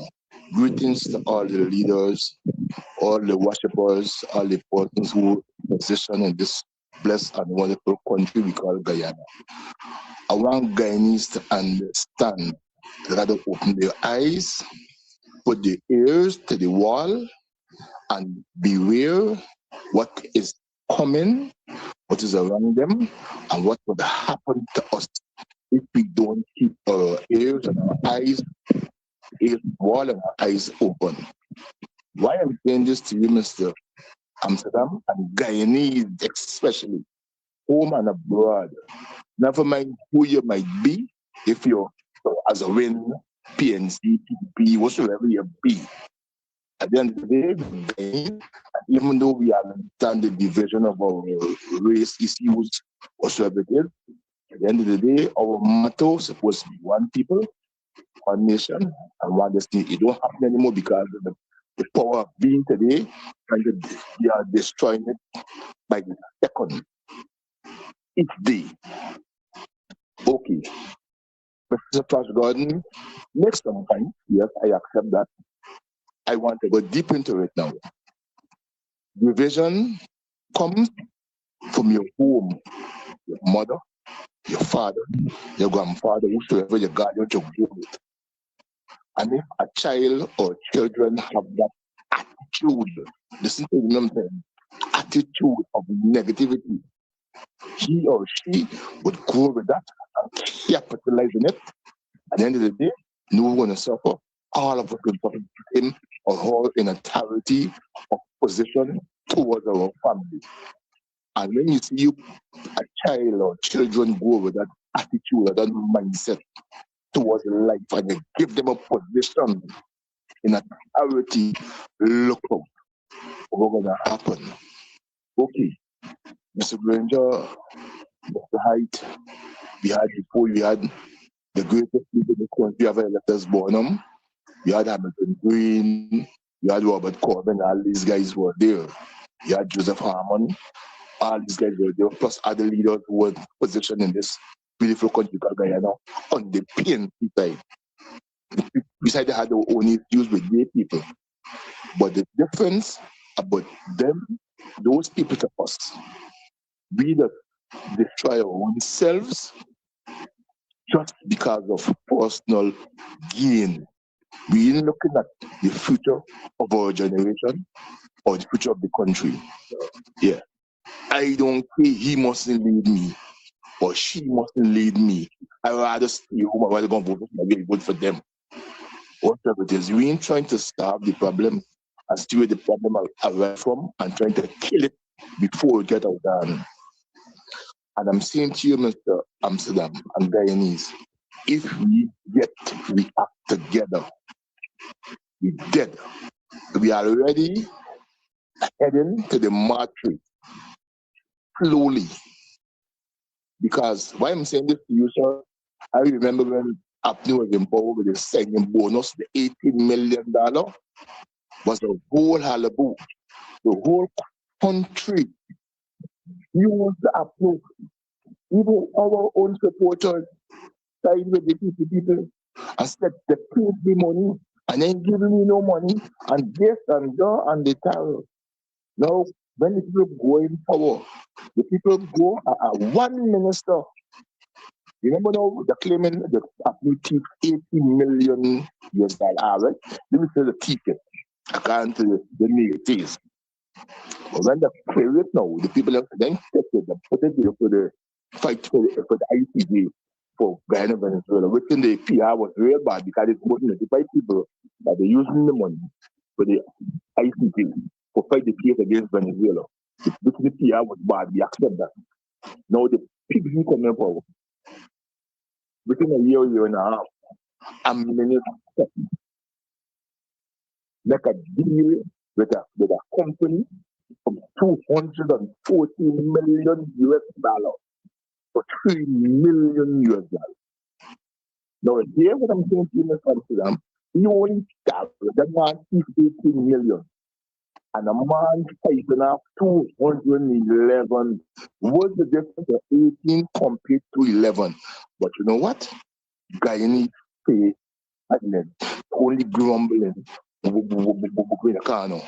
But when it was 80 million US dollars, the whole world here would pay up the money. And then people couldn't get a compo $211 million. All what Jagio did, the vice president did, is they're gonna deduct a month's salary and a warning. Now the man remains in the position and getting a bigger position and what's relative. In saying that this man then knock off, nobody come out and make no hallelujah over it. But when it was 80 million US dollars was a big hallelujah. Mr. Amsterdam, even a child with the English 5, if you minus 18 from 2011, look at the difference. Or you minus 2011 from 2014. My brother, I don't understand that. And if we don't understand that we're really negative towards ourselves in this country and stop being foolish, we get a bad place. Persons who rip this country apart going to leave you now and say that they're concerned about you. And hours before they went in bed with the friend before they fall out. And you still running behind this man who get through running the man. But this man, couple of ago, he's in cable, y'all. Because having the benefit that I could pick up and the world in he with Lee Thomas and Jack Young and the commercial police is not silent. They show you how police lining up by the man place for drawing money. There's nothing inside source is a world that they on video up to they want it. But still the same man now turning back now to represent you. Couple of waiting over you. Guyanese, now get that together. If something is wrong, it is wrong. No man is perfect.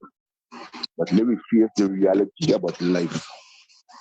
Let me come together for the benefit of a future generation. And none of us will be here forever. And if we set the part for the future, it's hell to play. We become 10 class citizens in the country. You are very mortally and Venezuela vice president. If the people that come out and start pick up and go on, the president will never commit anything. When them are the first person supposed to oppose when they see it, not me and you, because they get all the artillery to stop the problem. When people start pick up and go on, they don't come out and make a statement. Right from the first day when the moment to go near there, and then go to Babels, they didn't come out first and said that it is wrong with what the people doing. When the Guyanese, couple Guyanese people start pick up a stink, they come out as a bluff to keep the control. You went to St. Vincent with Rob Gonzalez, with the enemy, and you knew that you didn't quote with the same man. What you really doing to your country, you're making your phone. Call her up. Have a blessed day. Respect. I say we were going to go to 9:15. I have some voice notes to play, so let me play them and then I'll see what happens after. Good morning, Brother Kodaki. I would like to address that caller and the voice sound like Miss Ferguson. People is not stupid, and people knows that the party is very much divided by a lot of y'all, because if y'all were out there helping to support Comrade Norton, people seeing y'all out there supporting Comrade Norton, also all respect to Mr. Granger, also people want to come out and talk what they're talking. People are not stupid. Y'all need to put aside y'all egos and difference and come out. There's a leader for the PNC and show respect to Comrade Norton, the leader. Support the leader and let people see that y'all are supporting the leader. Why y'all think we get such a defeat at that election?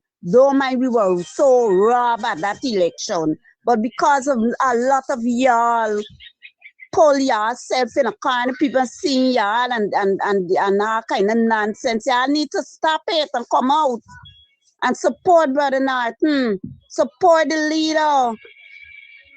We said, what message y'all are the higher rank and what message y'all sending to the ordinary members? Stop y'all nonsense and stop y'all denying nonsense and come out and support the party and let this party be back up strong. That people who just come could say that the party dead because of y'all. Stop it. Thank you, Brother Kodaki.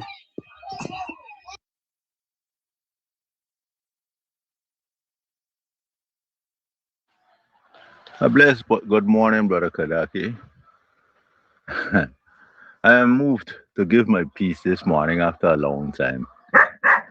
And I've been following all the doings in this country. Sometimes I tend to ask myself if there are any patriotic, sensible Guyanese remaining in Guyana. When I look at the attitude, behavior, and utterance of many of these, as my uncle used to call them, educated jackass, it leaves so much more to expect.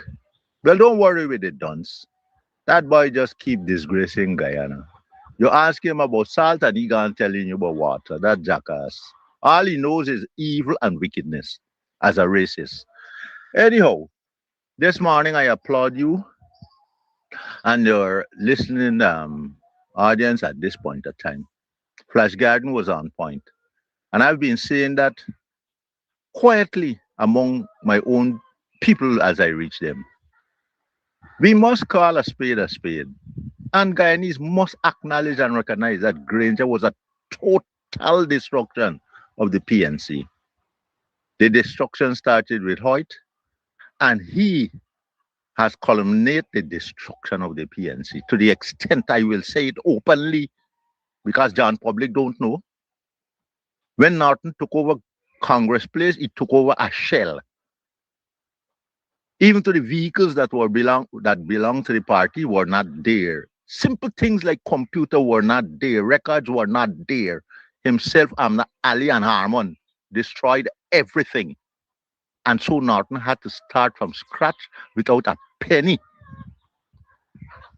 I want those same white-mouthed people who are speaking against Norton to visit Congress Place and see how far it has come. It has cost a lot of sacrifice within himself, his executive, and well-wishers all in the diaspora. Many of them who crossed the floor and all of that were given money for the party. They never, ever gave it into the treasury. You know how many occasions Norton was accosted? Man, you ain't even said and said thanks. Only to find out that money was given to Mary, Jane, and Jenny for the party. Where is it? So I want all Guyanese to get the ass off of Norton back. He's the only man who is to lead the PNC in the next election. And I am saying that without any form of contradiction because he has the quality, the education, the experience, the charisma, and is the only man in the entire party who has a clean slate. Nobody can point a finger at him. And I'm begging Mr. Norton to contest the General Congress when it comes up. And I'm hoping that every member who attend Congress will vote solidly for him.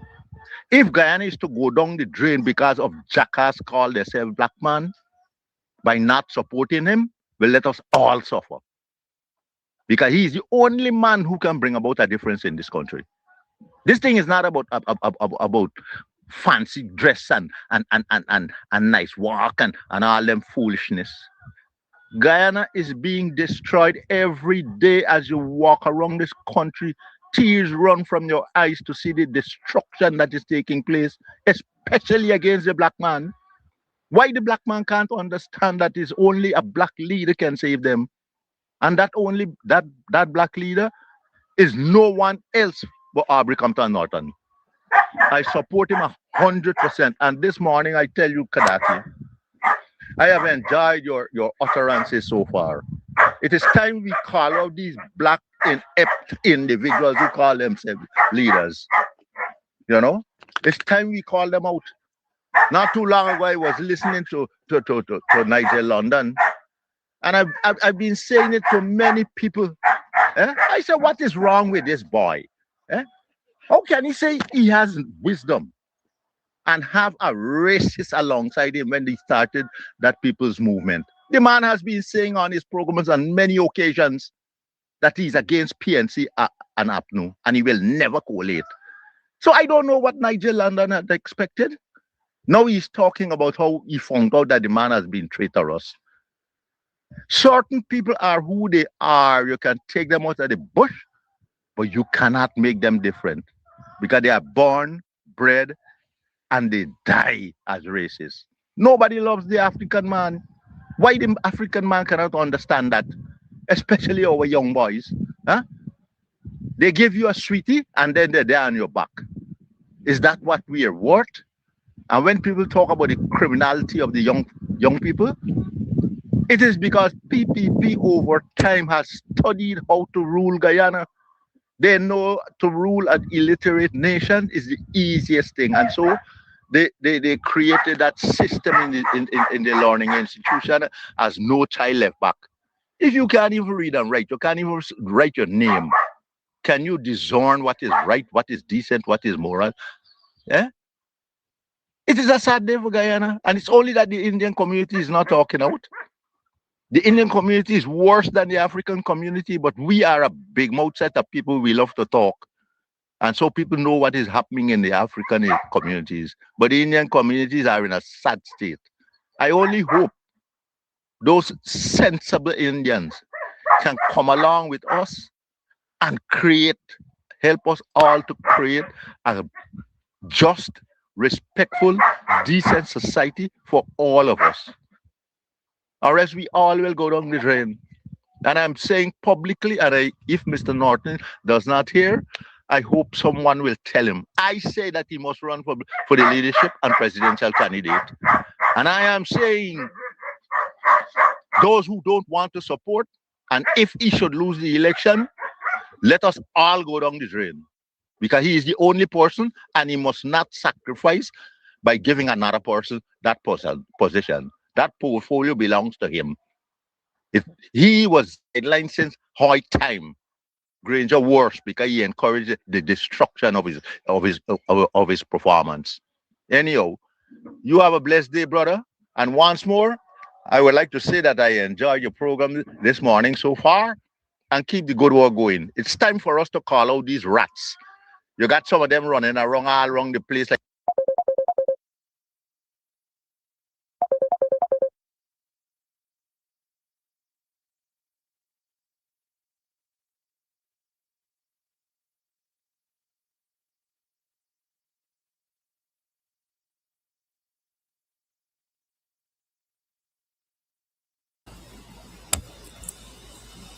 All right, so like I did say, we're going to 9:15. It's 21 past the hour, 9 o'clock.